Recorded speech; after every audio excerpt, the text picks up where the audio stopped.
মাকে কখনো তিনটি কথা বলবেন না। মনে রাখবেন, মা হচ্ছে পৃথিবীর ভিতরে এমন একজন যিনি সব সময় আপনার জন্য কাঁদেন, যিনি সব সময় আপনার কষ্ট বোঝেন। ওই মায়ের সাথে কখনো খারাপ ব্যবহার করবেন না।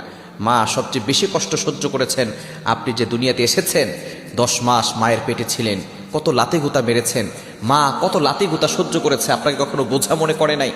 প্রসব ব্যথা যখন হয়, একটা মানুষ সর্বোচ্চ 45 ইউনিট ব্যথা সহ্য করতে পারে, কিন্তু একজন মা 57 ইউনিট ব্যথা সহ্য করে। কেন ইমাজিনের, আপনি কল্পনা করতে পারছেন কতটা ব্যথা সহ্য করে, প্রসব ব্যথা সহ্য করে তারপর আপনাকে দুনিয়াতে এনেছেন। ওই মায়ের উসিলে আপনি দুনিয়াতে এসেছেন। সুতরাং মায়ের সাথে খারাপ ব্যবহার করবেন না। আল্লাহ নিজে বলে দিয়েছেন, ওয়াবিল ওয়ালিদাইনি ইহসানা, good behaviour with parents, good dealings with parents, পিতামাতার সাথে ভালো ব্যবহার করো। মাকে কখনো তিনটি কথা বলবেন না। নাম্বার 1, 1 নাম্বার হচ্ছে, মা যদি কোনো কিছু বলে আপনি বলবেন না তুমি কিছুই জানো না। যেই মা আপনাকে শিক্ষা